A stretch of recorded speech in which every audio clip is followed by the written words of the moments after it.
Hello. Welcome to our NASA Astrobiology Town Hall. I'm David Grinspoon, Senior Scientist for Astrobiology Strategy, and I'm here with Dr. Rachel Harris, NASA Postdoctoral Management Program Fellow. We'll introduce ourselves a little bit more in a minute, but the reason why we're here is to share with you more about our process for the new astrobiology strategy for the coming decade and beyond, which we're calling NASA DARES, which stands for NASA Decadal Astrobiology Research and Exploration Strategy. What we're going to do, just to give you the run of show now, we'll do some introductions, tell you a little bit about ourselves and what we're doing here. And then we'll spend about 25 minutes presenting to you our plan and our ideas for how this new strategy process will work, and most importantly, how you can get involved. This is meant to be a community exercise that will only work if we have your broad community involvement. So we're going to describe to you how we see that working, and then we will leave basically the last half hour for Q&A, and you can submit questions and upvote them at a website that you can access through this QR code that you see here on your screen. So please, we welcome your input and your questions, and we'll do our best to get to them. But I also want to stress that this whole session is being recorded and will be posted, and that's really important because we recognize that not everybody who wants to be involved and should be involved and is concerned and interested in this can be here today. For one thing, we know that there was rather short notice for this, and there are some reasons for that. We wanted to do it rather quickly while our RFI, our request for information, is out there now.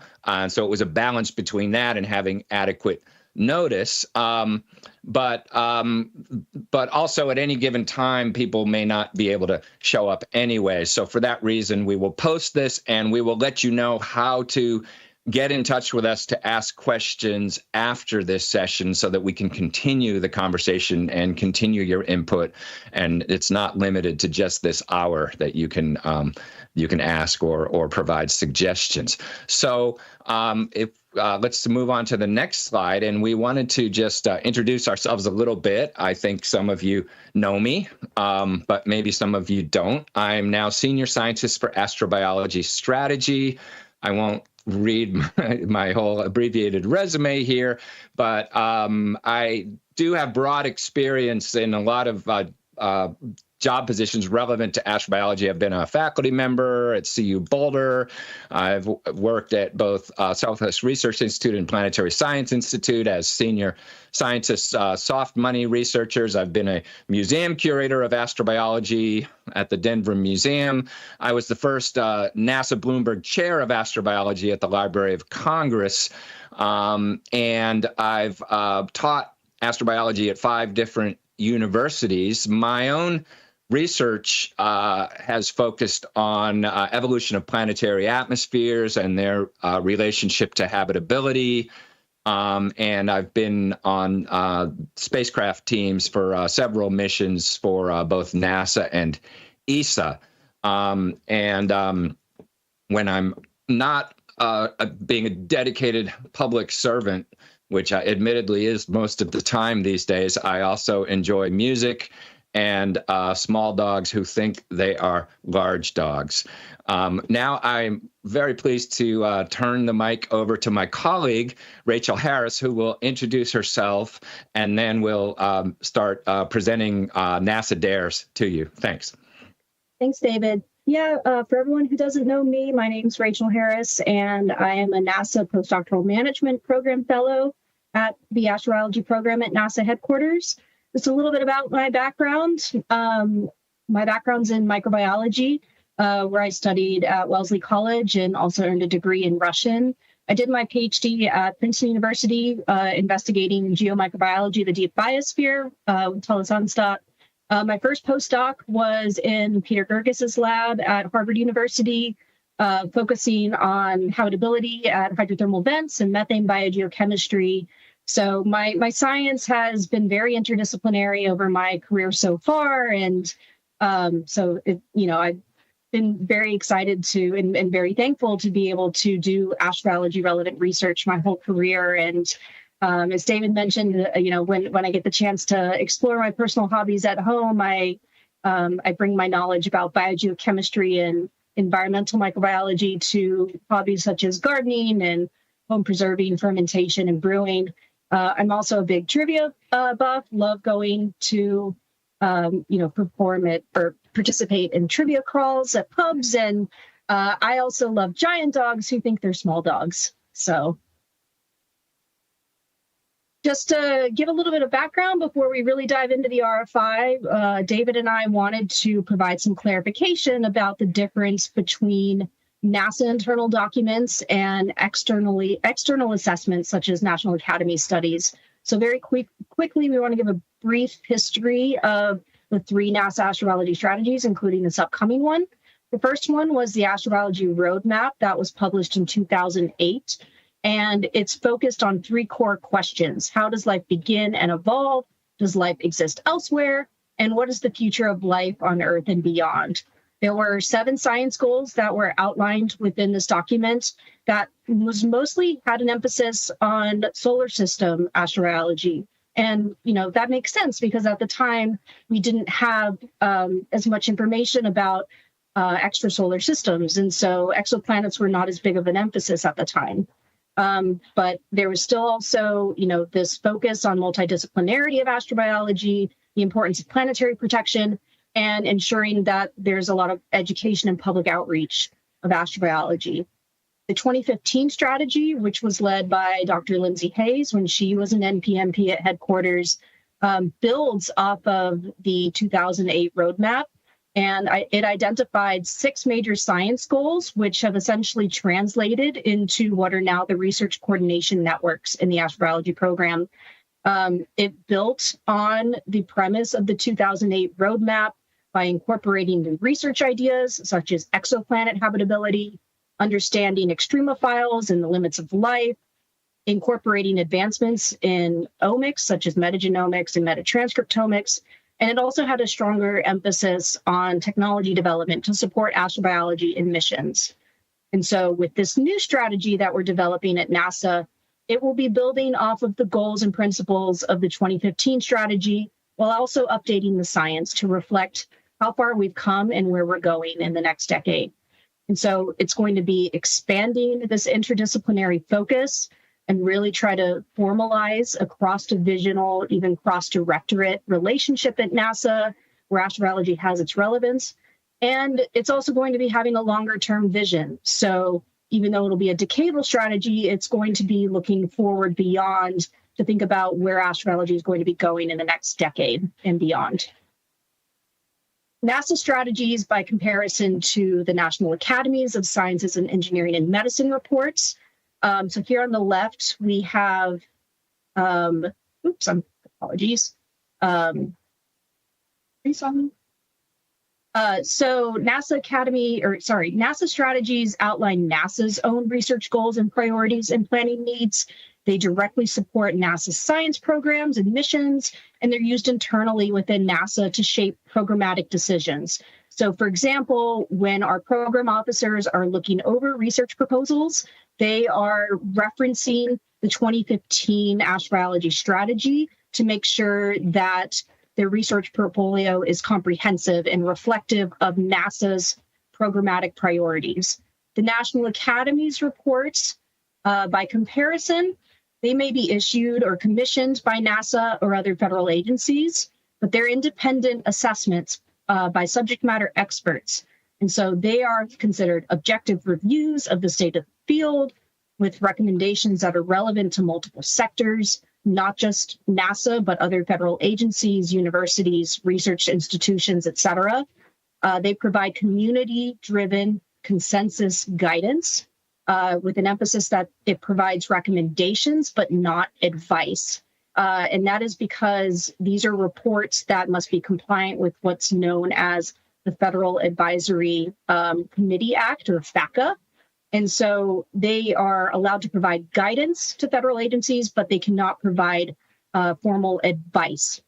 And so in that regard, they are not prescriptive to NASA, but NASA will respond to them and reply to their recommendations, and it will ultimately inform its planning. And so all of these strategies and decadal documents that are published by the national academies are all complementary to each other. So the 2008 roadmap was referenced in decadal surveys that were published in between 2008 and 2015, which were referenced by the 2015 NASA strategy, which were referenced by decadal studies or decadal surveys and other consensus study reports published between 2015 and now. And so in the same way, this leapfrogging and building off of each other is going to be happening in the new NASA DARE strategies. And so NASA takes these broad recommendations that come from these decadal surveys and consensus study reports and translates them into focused research and exploration goals that are tailored to NASA's missions and unique programmatic needs.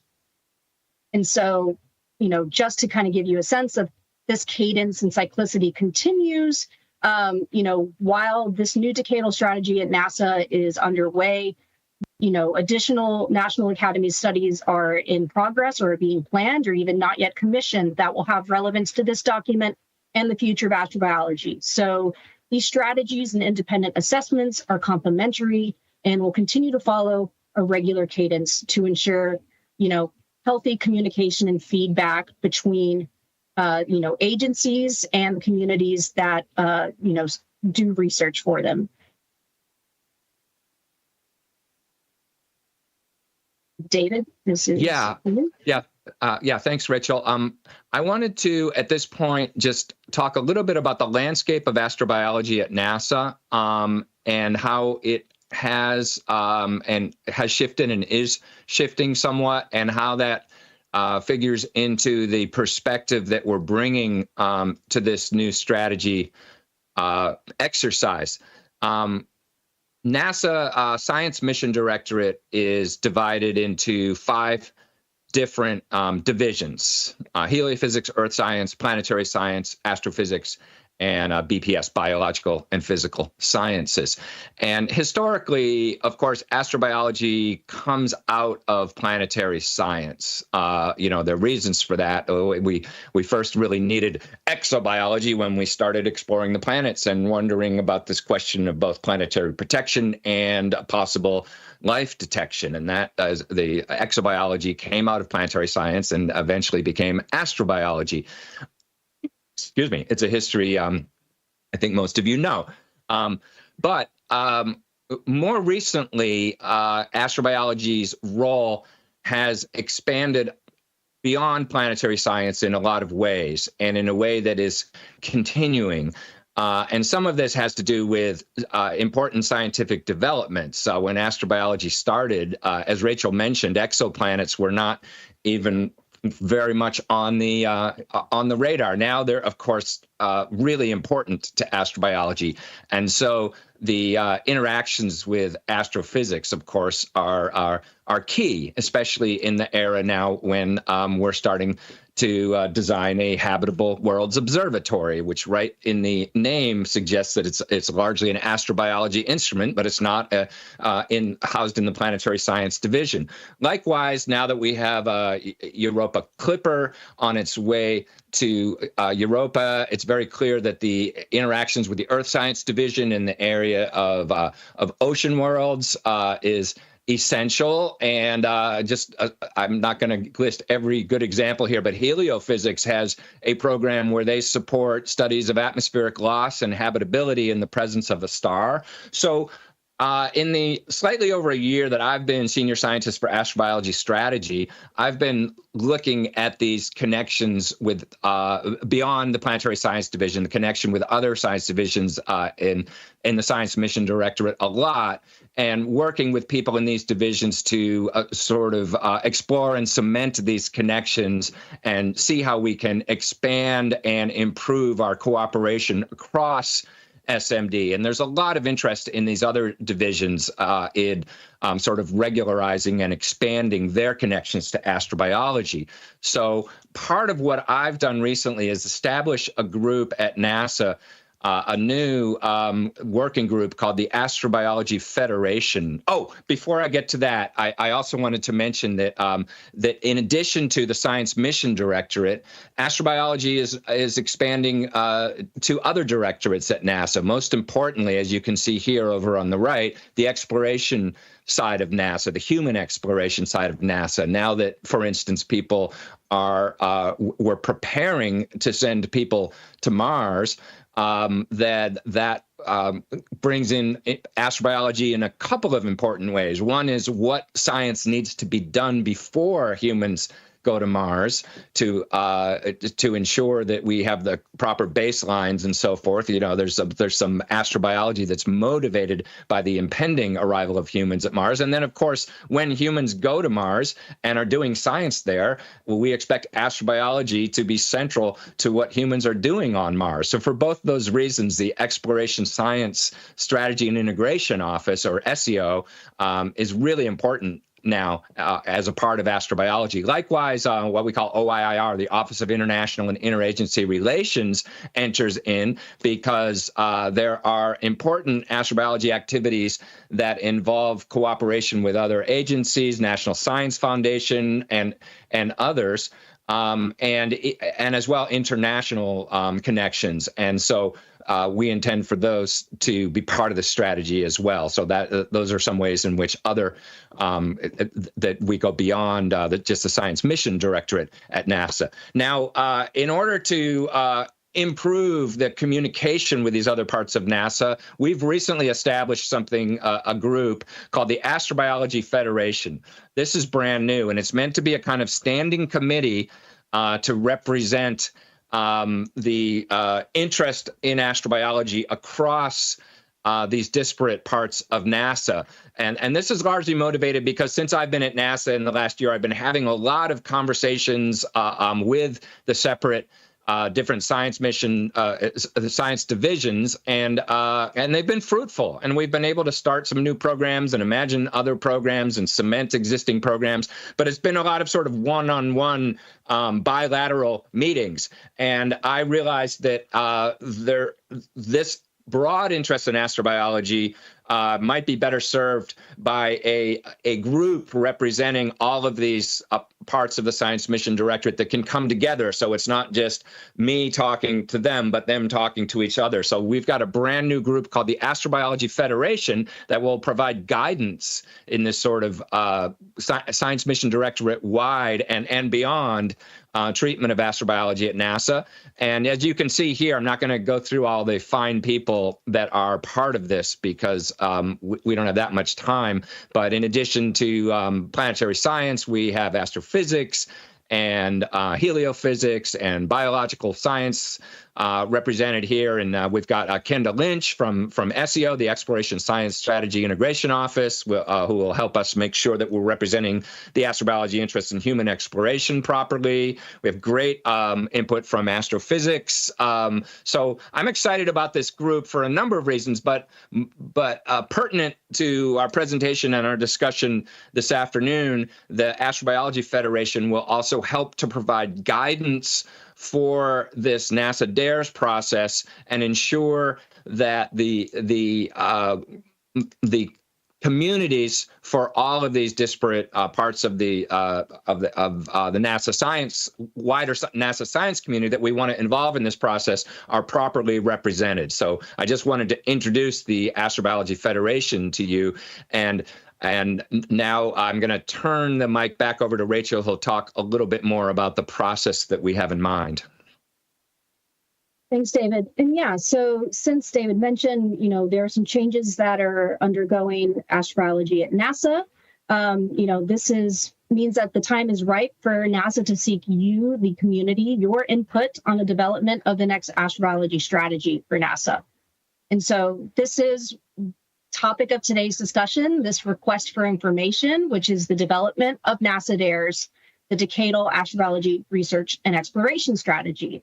So this was published on Inspires on October 8th, and the solicitation number is listed up here, as well as a QR code and a short URL that will bring you to the strategy page. This is meant to be a short, easy exercise. You have 5 pages maximum, including references. We recognize that someone sent us a message saying that there was a typo in the RFI, that there was a bit of a lack of clarity about whether or not this is 3 pages or 5 pages. And so we just want to acknowledge that was a small typo. The correct answer is 5 pages maximum, including references. With that, there will also be some program-specific questions in which we're asking you to identify the one primary topic that your RFI response is relevant to, as well as up to 3 secondary topics. There's no limit to the number of individual responses, regardless of your authorship status, and you have until February 4th, 2025 to submit. And so questions about the RFI can be emailed to the email that's listed at the bottom of this slide, and we'll also have it up at the end of today's presentation if you have questions. The requested response topics are as follow. There are 9 of them. Review recent advancements, identify emerging themes and technologies, fostering cross-divisional and cross-directorate collaboration, incorporating and synthesizing recent recommendations, strengthening community, evaluating astrobiology's role and missions, astrobiology in human space exploration, preparing for the discovery of life beyond Earth and subsequent post-discovery activities, and then finally, additional or other relevant topics that might not have been included in the 8 listed previously. And so in terms of what review recent advancements means, that's looking at how far we've come in the last decade since 2015. And so, in that time, we've just launched Europa Clipper successfully from Florida, and it's on its way to the Jovian system to explore, potential biosignatures at Europa. We've found intriguing rocks on Mars with the Perseverance rover that have been collected for Mars sample return. We have also returned samples from the asteroid Bennu via the OSIRIS-REx mission, including, the first discoveries coming from it of sodium magnesium phosphates that may indicate that Bennu may have broken off of a primordial ocean world. We have confirmation of the Dragonfly mission. We have over 5,000 exoplanets that have been discovered, including potential exo-Earths, such as the TRAPPIST-1 system. The James Webb Telescope is now fully online and operational and giving us higher resolution of the cosmos than we've ever had before.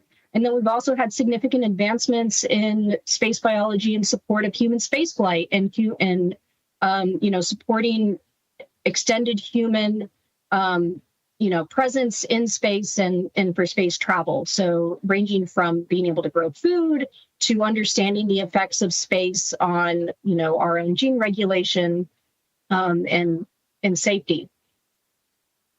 In terms of the second topic, identifying emerging themes and technologies, this is just a small spattering, but small satellites are coming online. AI and, large language learning models, machine learning and astrobiology is going to be especially relevant in the next decade. That was not foreseen in the previous. New communities that are coalescing, looking at, the search for life in the form of technosignatures. And this is something that NASA's supported in the past for workshops. So, this is not an exhaustive list, but just an example. Fostering cross-divisional and cross-directorate collaboration. It's been a long-standing goal of the astrobiology strategy to increase collaboration across traditionally different divisions and directorates at NASA. That's kind of been baked into some longstanding bureaucratic policies. But as David mentioned, we have the Astrobiology Federation coming online to lay the foundation to bridge that gap. And so that is allowing us to draw concrete connections between programs, such as those in earth science, understanding the changes in climate, or deep ocean research on the habitability of ocean worlds, understanding how astrobiology can be used to support long-term human presence in space, how the effects of space weather might impact habitability, or how stellar evolution might impact habitability over time. The Habitable Worlds Observatory is coming online in astrophysics, which is going to be searching for evidence of habitable exoplanets. And part of that is to be, looking for evidence of biosignatures or even technosignatures. And then finally extending beyond the Science Mission Directorate into ESD&D and SEO, with human spaceflight programs and the Moon to Mars objectives, thinking about how astrobiology can not only support human exploration, but also the astrobiology that humans will do when they go to these other bodies. The fourth one is incorporating and synthesizing recent recommendations. So we've made a huge amount of progress in the last decade, identifying how far the community has come. And so it's time to distill that down into, concrete focused plans for the NASA Astrobiology strategy. And so this is particularly relevant to the communities that are here today. You may be asking yourself, what if I already wrote and submitted a white paper for one of these, NASA studies? Do I need to submit the same paper again in order for it to be incorporated into NASA DARES? And our response to that is, if your ideas made it into OWL that you proposed in your white paper, then you can assume that it is foundational for NASA DARES. So if you would like a strategy that elaborates more on that content with more specific ideas for implementation or research emphasis, we suggest you, refer to your white paper and OWL specifically, but then expand and refine on them for submission to this RFI for DARES. 5 is strengthening communities. So, we have the RCNs that are online now, and they're supporting a wide variety of science activities and research that are already cross-divisional. But the question is, do we need to do more? Do we need to, create additional RCNs with new communities that are getting more attention? And so this is an opportunity to give your feedback on that. Evaluating astrobiology's roles and missions. This is expanding on 2015 recommendations about increasing tech involvement or tech development for astrobiology missions. We already have what we would call our astrobiology mission fleet, with a list of missions, both, happening right now and those that have been planned that have astrobiology science objectives, and as well as recent decadal recommendations from decadal surveys suggesting future missions. And then also kind of baked into this is also planetary protection and the role that astrobiology plays in understanding, for example, the limits of habitability and how that influences our clean room processes and managing microbial payloads. Topic 7 is astrobiology in human space exploration. So as I mentioned, this is relevant to asking questions about what is the astrobiology science that we want to perform before we send humans to other bodies. What is the science that can support human habitation long-term in space? And then finally, what is the astrobiology science that astronauts can do on other bodies? So this is incredibly relevant for the Artemis program and the Moon to Mars architecture. And then topic 8 is preparing for the discovery of life beyond Earth and subsequent post-discovery activities. So there's been a lot of work in recent years that have tried to identify or I guess formalize, the what's called like the ladder for life detection, and making sure that if we find the evidence of potential biosignatures, how do we vet them and how do we make sure that they are reproducible and acceptable by the scientific community? And so, that is manifesting into NASA commissioned groups such as the Search for Life Science Analysis Group, which is coming together based off of decadal recommendations to support a Mars life detection mission, such as Emily. But all of this is still very much relevant to the question of life detection. Not so much work or headway has been made with respect to what are the activities that happen when and if we discover life in the universe. And so there's quite a bit of work to be done here, talking about engagement with the public, how our science is going to change, and what are the societal implications going to be of all of this. And then finally, understanding we're not comprehensive and you may have some great ideas that don't really fit in well with any of these 8 topics. We give space for you to provide that as well. So we welcome those recommendations. And so to just clarify, this RFI is an initial step in a multi-phase approach to shape the new strategy. It's a tool to gather your input, and it's designed to stimulate ideas and identify key areas of interest to these RFI topics. It's going to be part of a larger process in the coming year that will include workshops, town halls, task forces, and many opportunities for community feedback and engagement. And again, it's not the sole input to NASA DARES, and it's not going to be the final or comprehensive document.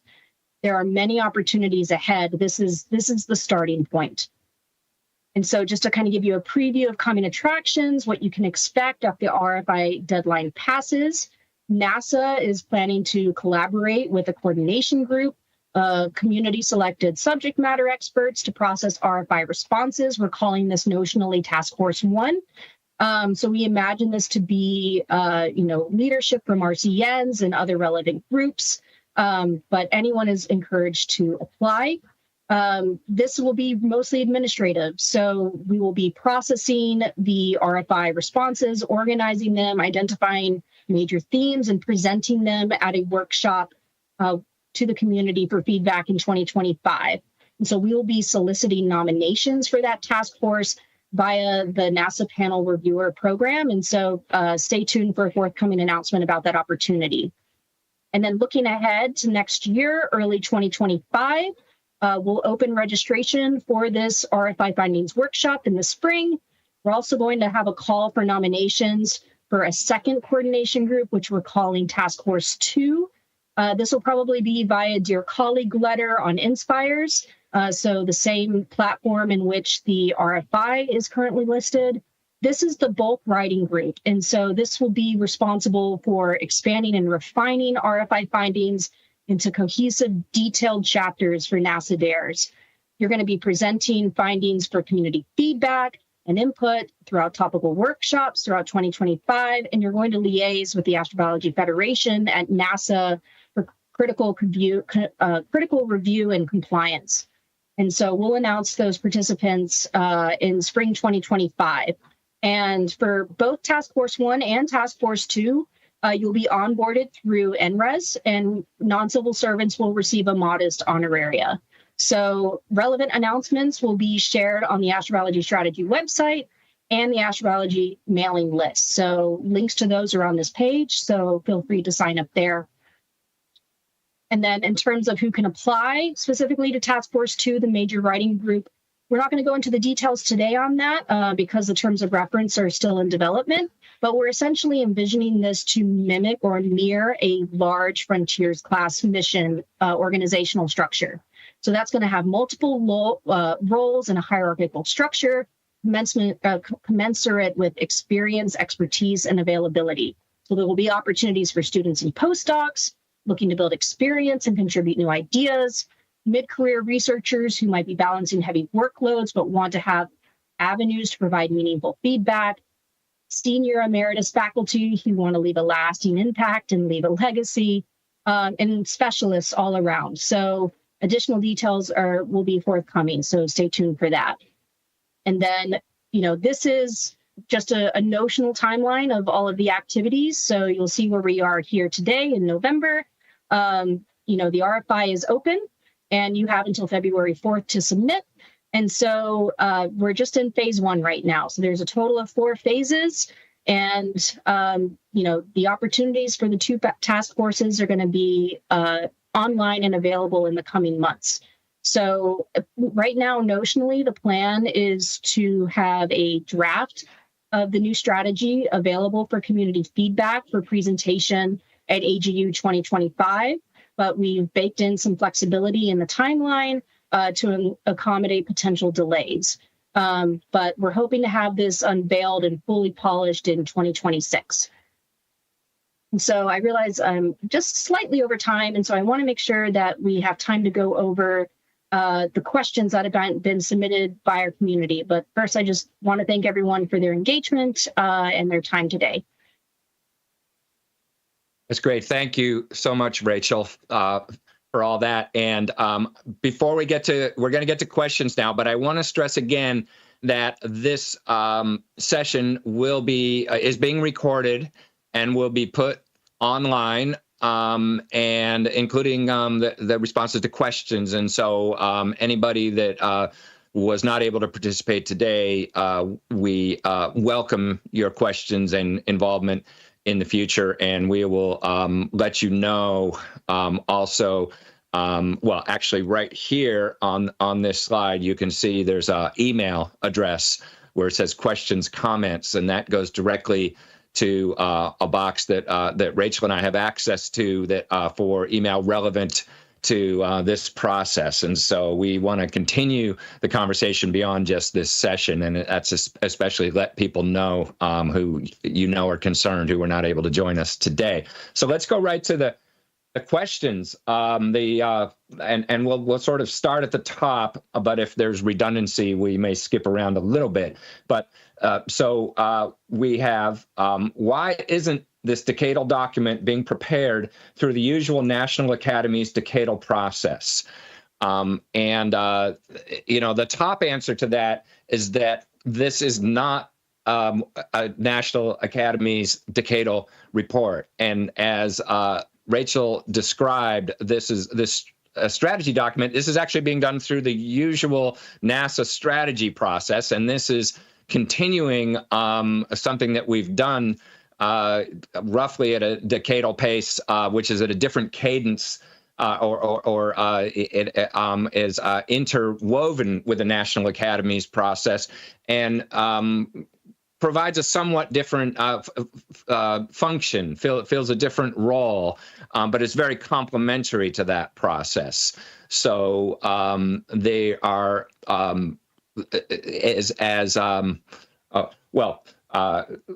moving on to the next question, unless, Rachel, do you have more to add there? Because the next question sort of follows on this one.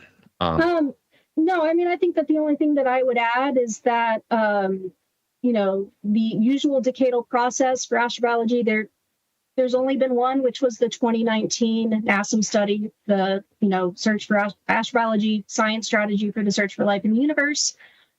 So there isn't a usual strategy through national academies for in that case. And so just to kind of reemphasize again that there is the national academies, which are independent assessments that have kind of broad scope that NASA and other agencies respond to in the form of the quick responses. So you'll see that, for example, NASA's response to the Planetary Science Decadal OWL, or the MSR Independent Review Board, and then following that, the internal strategy documents, which manifest the internal programmatic changes that are emphasizing a focus on the priorities and program needs for the agency itself. And I guess great. the other final thing that I'll say about it is that the NASA has to have its own internal strategy documents because it has to have its own internal guidance. Otherwise, it would run afoul of FACO, which is the Federal Advisory Committees Act. And so we developed this means of being able to get broad community feedback and recommendations through the independent academy studies, and then forming the NASA-specific, agency-specific reports. And so the way that we're accomplishing it this time is through the oversight of the Astrobiology Federation as an advisory council. Yeah, that's great. And it really feeds into the next question, which is how is DARES different from the 2023 to 2032 Decadal Survey for Planetary Science and Astrobiology. I'm really glad people are asking these questions because it's great for us to have an opportunity to really make sure that the community understands what this is and why we're doing it and how it fits into other community efforts. And, so how is it different?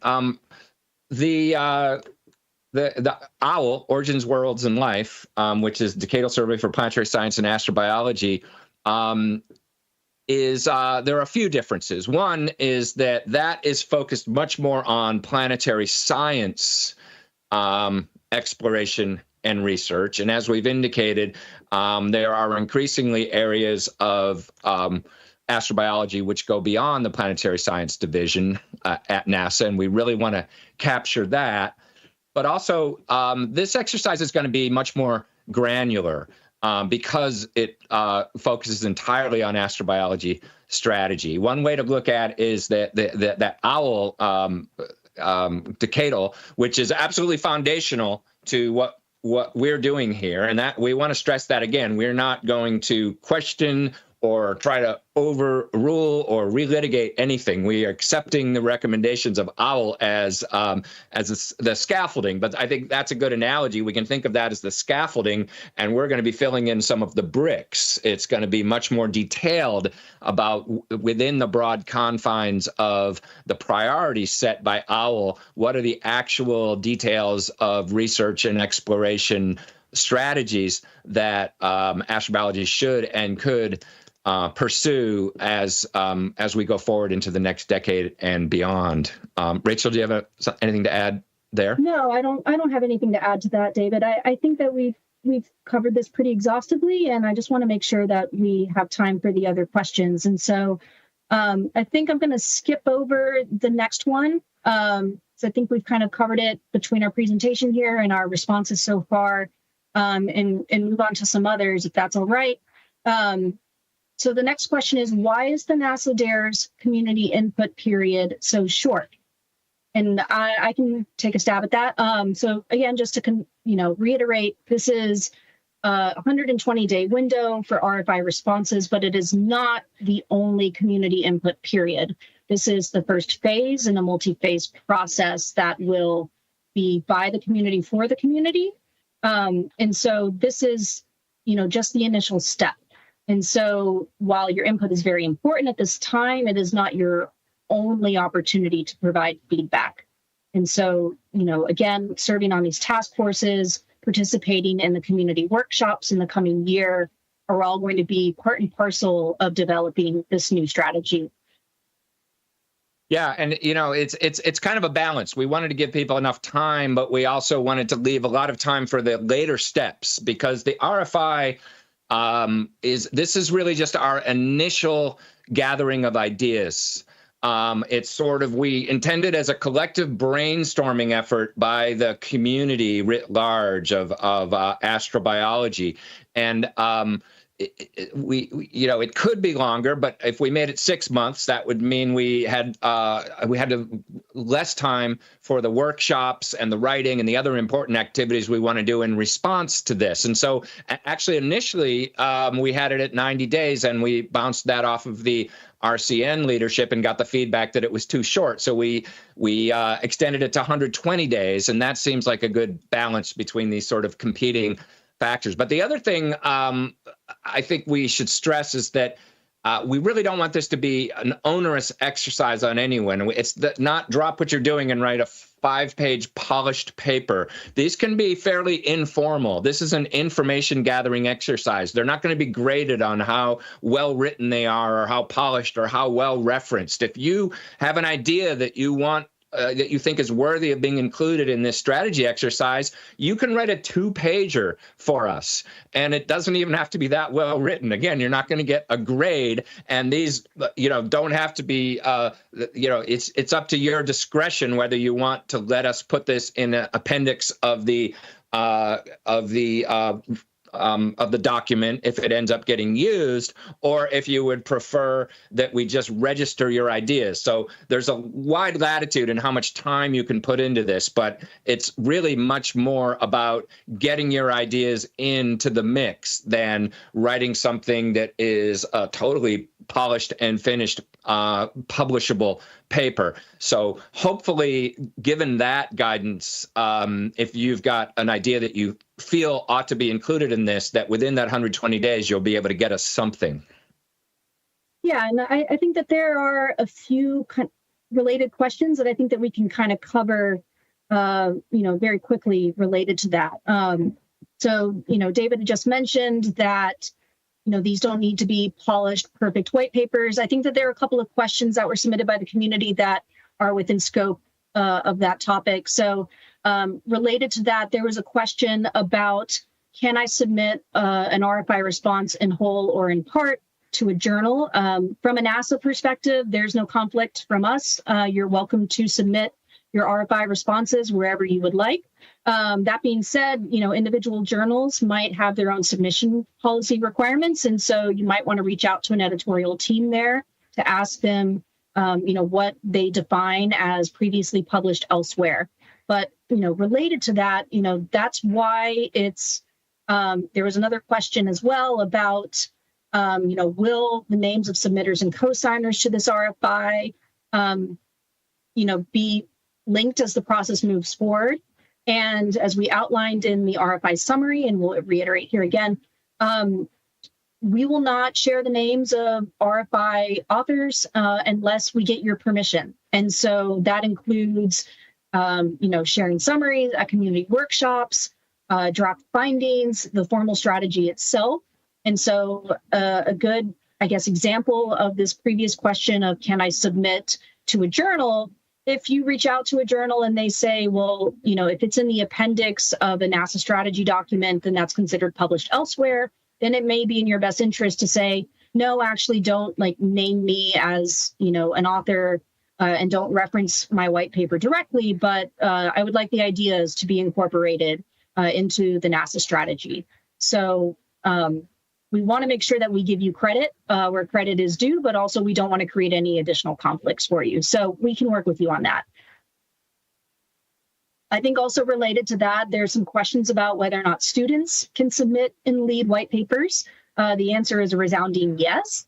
The work that is, being proposed or that's been accomplished in the last decade, was all based off of the guidance of the 2015 strategy.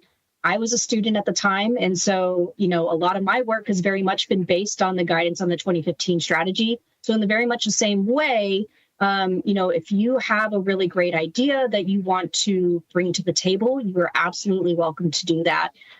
You guys are the future of astrobiology and astrobiology leadership. And so it absolutely is relevant to contribute to a document that's going to be relevant over the course of your career.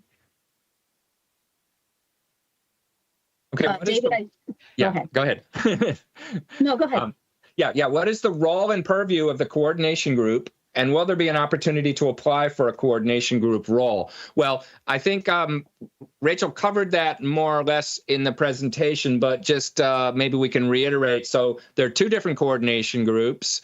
The first one is the role is largely sort of looking over the RFIs, collating them, identifying, the white papers, the input from the RFI, identifying major themes,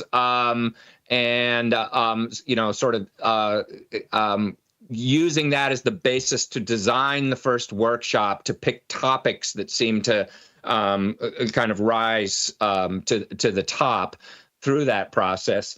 Then the second group will be more in-depth with the results from the initial, the workshop exercises will be actually doing the writing of the document.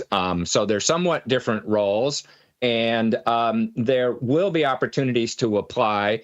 The first group is going to be largely done by the RCNs, but there's opportunities for other people to get involved as well. And the second group, there will be a mechanism to apply, and that will draw more broadly from the community, or I should say the communities involved in providing input to this. Do you want to say more about that, Rachel? The only other thing that I'll mention is, because it's relevant to a few questions that have been asked, is about compensation. And for both Task Force 1 and Task Force 2, we are going to be onboarding you through NRES, and so you will have a contract. And so there is room for honoraria for non-civil servants. We've been asked before, and there might be a question as well in the chat about whether or not international participation can, be supported. And our answer for that is yes, we can support international participation, but in terms of the way that their contracts work, we have to have an affiliation with a U.S. institution, and by extension, a U.S. bank account to deposit honoraria into. And so if you have any more specific questions, you can reach out to us or our RNA leads who can help provide some clarity for that. But any foreign nationals who are on visas working in the U.S. are absolutely welcome to apply. There's no conflicts there. So that's not an issue. And I guess the other thing that I'll say is, again, the terms of reference is being written up right now and going through editing and review with the Astrobiology Federation for the two task forces. And so that effort, as soon as that gets approved internally at NASA, we'll be able to release the calls for the two task forces. So stay tuned for that information. Let's see, are there any other relevant questions kind of on this topic? Or I think we kind of covered it pretty comprehensively. There are two questions, the next one and then one that's 3 down, about undergraduates participating. Is there a way that I as an undergraduate can contribute? And with these strategies, what is the best way undergraduates can prepare for the future of research? So just quickly, yes, undergraduates, there's no reason why you can't write a white paper if you're an undergraduate and you're motivated. We're interested in your ideas. After all, you students, both graduates and undergraduates, you're the future of this field that this will be relevant to. As far as undergraduates preparing for the future, that's a little bit out of scope for this meeting, but it's a great question. Stay in school, do your homework, study hard. No, I mean, really, there's so much opportunity. There are all kinds of summer internships, and if you go to actually our astrobiology website, there's a whole section on student opportunities, and please check it out because there are a lot of really cool internships and summer schools and various opportunities for undergraduates. So we definitely want your involvement. Let's see. I think that there's a related question here about involvement with artists. So the question is there some way you can open up RFPs to artists as well? Exploration and discovery is nonlinear. It's important to include them in the process, which should inspire and broaden the honesty of the scientific process. I think that's very well said. I just want to clarify, this is not an RFP. It's not a request for proposal. It's just an RFI, request for information. But I do think that a very big aspect of the future of astrobiology is communicating astrobiology, and pictures are worth 1,000 words. And us at NASA, we're very thankful for our graphic artists to be able to share our science. And so that's something that's absolutely relevant to the future of astrobiology. So in that regard, yes, your contributions are, very much encouraged. So please feel free to submit an RFI. Yeah. And by the way, on the clock, we only have 5 minutes left, but we can go over. We can easily go, 10, 15 minutes over because there's a lot of good questions here and we want to make sure we address them. And those of you that need to get off at the end of the hour, again, this will be recorded, so you don't have to miss anything. Topic 3, next question. Topic 3 asks for cross-divisional and cross-directorate collaboration. Is it expected that PSD, the Planetary Science Division, would support this science, or will concomitant funding from other areas of NASA be allocated? That's a really good question. And I would say that, for one thing, this document will not prescribe how any money is going to be spent. But those decisions will, of course, be made in the coming decades through a variety of processes, and a document like this can be influential on that. I mean, that's the idea, is to make a compelling case, right, for our priorities and our the research and other activities that we, as a community, think are most important and should be supported. So, as I indicated, there's more and more interest at NASA in expanding astrobiology research beyond PSD.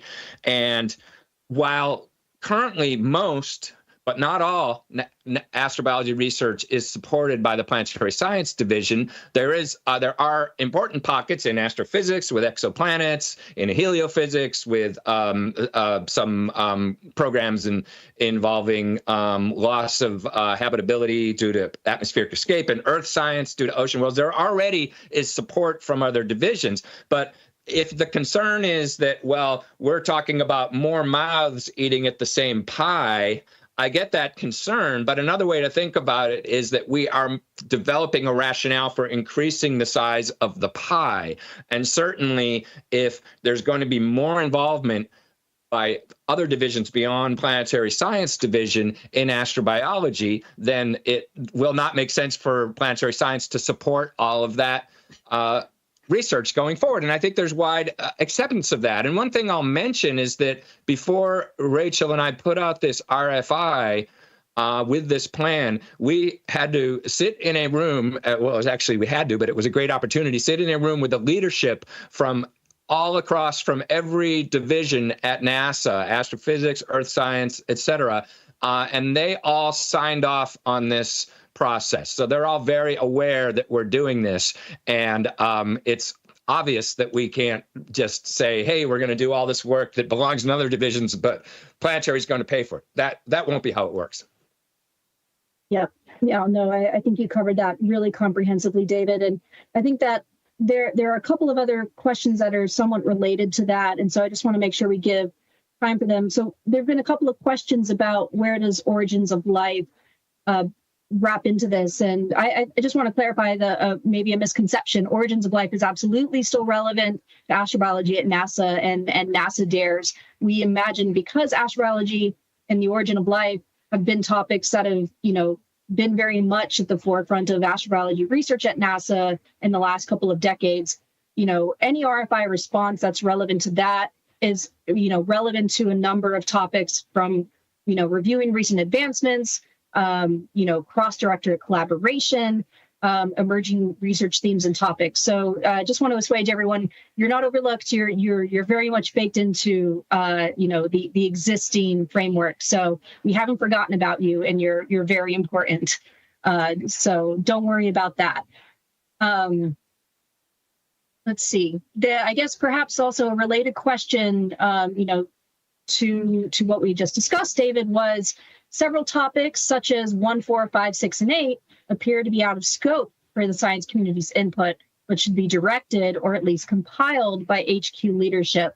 I think that we've, addressed this pretty comprehensively, of like how we're taking, this to the next step of trying to really forge concrete bridges across divisions and directorates at NASA with the Astrobiology Federation, how we've received concurrence across these divisions with the Science Management Council. And so, these topics would not be presented to you, the public, if they were not approved as being within scope by NASA leadership. And, even if you in your own individual field might feel like there are some topics that are out of scope to your research, we can assure you there are astrobiology adjacent communities that do conduct this research or do work relevant to these topics that, will be able to contribute responses to them. And so we want to be able to make sure that we're lifting those communities up to be on par with, communities that might have received perhaps more focused attention in the last decade. So rest assured, the community is able to provide input on it, and you will have guidance and feedback from the leadership at NASA through the Astrobiology Federation to make sure that recommendations stay in scope. Yeah. Okay. Well, it's 2:00, but I think we can go for another 15 minutes, let's say, because these are good questions, and I think this is really valuable. There's a long question here that I don't have to read all the way through. In fact, it looks like somebody already wrote a white paper and submitted as a question. But I think I can summarize what I think is the core of the question, which is, what about societal applications and aspects of astrobiology that go beyond science? And it's a good question. And mentioned in here is the Kluge Center at the Library of Congress and this partnership that NASA has supporting not just the chair of astrobiology at the library, but other activities there. And that currently is the main way that NASA is supporting work in the humanities and the social sciences that are obviously relevant to astrobiology. You know, huge questions of philosophy and other areas that we all recognize are really important to these deep questions that astrobiology addresses. So one answer is that we're going to continue that partnership with the Library of Congress. It's been very successful. It's continuing on. And by the way, applications are open right now for the next chair of astrobiology position. And I can testify from personal experience. It's a really great program, a great experience. So think about applying now or some year in the future if you want to pursue this kind of research.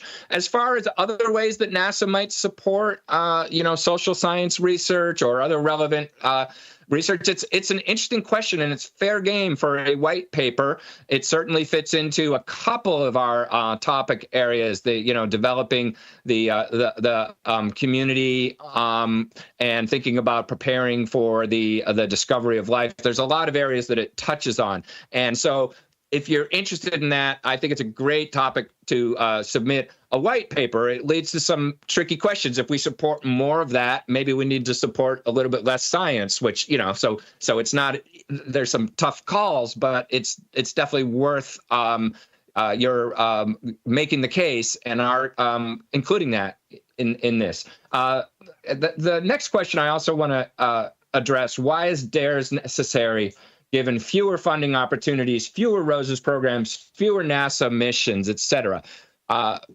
Couple quick responses. One, I would question the premise of the question. There's no doubt that we're in tough budgetary times right now, but over the last decade or two, the story of our RNA support is actually quite healthy and is one of expansion. Now, we have not contracted. Even in these tough times, we're protecting the research budget, and there are not really fewer ROSES opportunities. We've done some recent consolidation. There was a lot of confusion about the boundary between exoplanets and habitable worlds, so we've somewhat consolidated programs, but that does not include any reduction in funding for those programs, and that's a little bit beyond the scope of this, but there's been a lot of information put out on that recently by our program scientists, and it's certainly something you can get in touch with us about if you're unclear about. But I don't think that it's true that there's some huge reduction in research opportunities going on right now. And as far as missions, that's cyclical, and it's always a bit of a struggle, and it has been for a long time. But we just launched Clipper. We're on our way to an ocean world. We have active rovers at Mars. We're struggling to see if we can find the best way to return samples, but our Mars program is really happening. We just returned samples from Bennu, asteroid Bennu. We have Dragonfly confirmed. We're going to Titan. So the picture is it's always challenging. There's always more we wish we could do, but it's not dismal. And there's a lot of important science to do to support all these missions and important advocacy for future missions to be done. And another way I would even just quickly before we move on say you could turn this question around, because if the premise of that question was true, I would say that makes NASA DARES even more important. You can say, given fewer funding opportunities, et cetera. This is why we need something like NASA Dares, because if we, to the extent we are in budget challenge times, then we have to make a compelling case for our highest priority science. So we make the right choices with whatever resources we have. And we don't know what resources we're going to have in the next decade, but to the extent we can make a compelling strategy that helps us argue that it's worth doing the science we feel is worth supporting. Okay, enough soapbox. Next question. Rachel, what should we tackle? So, will there be efforts to include astrobiology in academic curricula in colleges and universities? So I think that this is relevant to astrobiology 100%. The roadmap in 2008 and the astrobiology strategy in 2015, very much emphasized the importance of public engagement, and the same message is very much true here.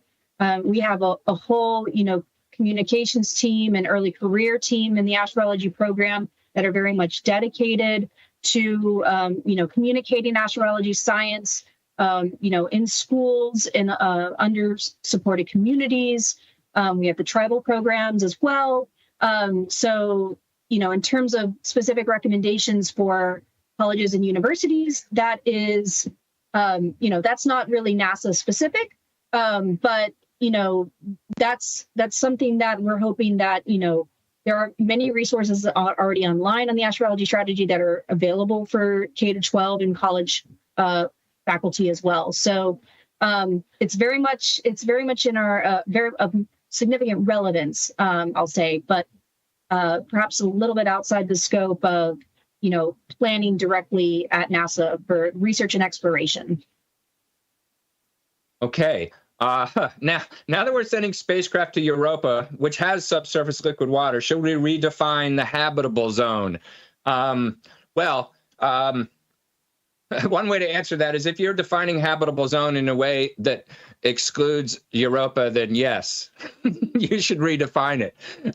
But really people define habitable zones in different ways, and you can qualify it and say, we're talking about the heliocentric surface water habitable zone, and then you don't have to include Europa. So it's a matter of precise language. I don't think it's a major issue for our strategy. Let's see. Next question. I think we kind of addressed, specifically as a graduate in biotechnology, how can I contribute? Again, this is not strictly a question about our RFI or about the strategy, but there are definitely ways to get involved in astrobiology as a graduate in biotechnology. I would say the first one place you could go is the Astrobiology program website for NASA, which has some description of the breadth of the field. And yes, we could use you. Will there be a town hall or other opportunity at upcoming science meetings like AGU to discuss brainstorm before the February deadline? That's a really good idea. Rachel and I discussed this briefly right before we got on air because we just saw that question come in, and we both said that might be a good idea. We don't have anything specific like that planned at AGU. It might be tricky because it's hard to get a room at AGU at this short notice, but I think we agree it's a good idea to talk about doing something like that and think about how we would organize it.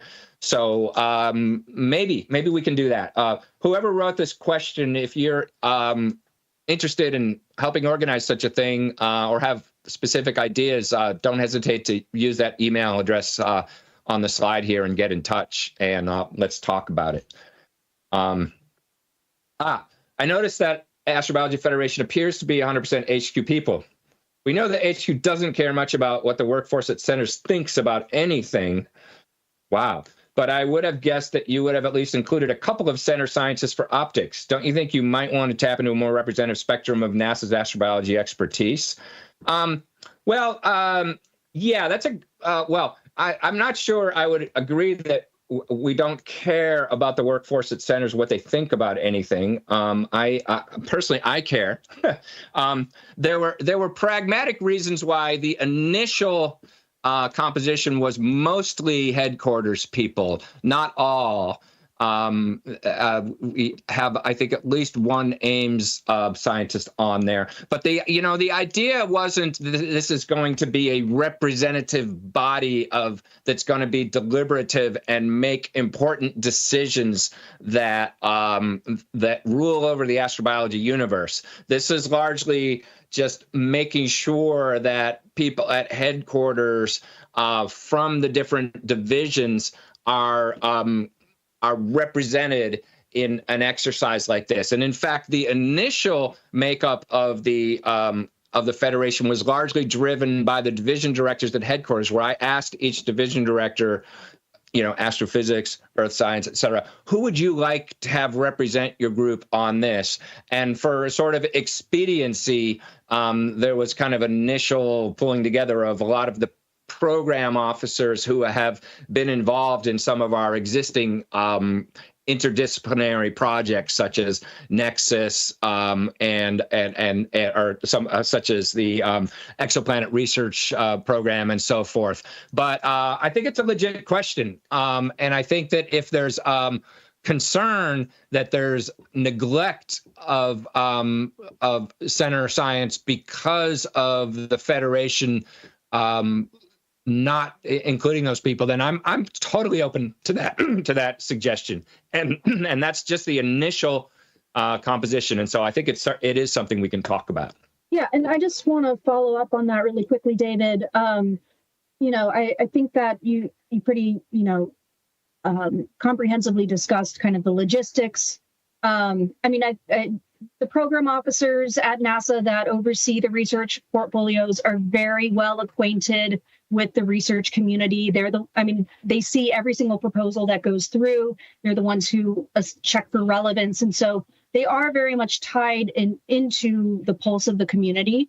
That being said, the Astrobiology Federation at headquarters is serving in the capacity of an advisory council to make sure that the bureaucratic end of this strategy remains compliant. And so don't think of it as, expertise in astrobiology is not being represented there. That expertise will be represented in our task forces. And so, and you will be communicating and liaising with the Federation to make sure that your expertise is reflected in the new document. So, but again, that being said, this is a new endeavor at NASA. We're trying something new, and we'll see where it goes. And so it may very well be that we expand the Federation, but this is where we are to start.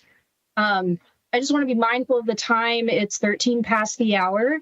I'm sorry we didn't get to go through and answer every single question that was submitted today, but we want to rest assured to everyone, we're going to be typing up our responses to these questions and posting them online on the RFI webpage on Inspires as a frequently asked questions document. You're also very much welcome to send questions to us via the questions or comments email account that's listed at the bottom of the slide. And yeah, feel free to reach out and keep asking questions. David and I will both be at AGU, and we'll be walking around and engaging with you. So please feel free to reach out.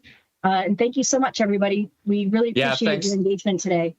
Yeah, thanks so much for joining us. And we look forward to your continued questions and suggestions and to your input into NASA DARES as we go forward. Thank you. Thanks, everyone.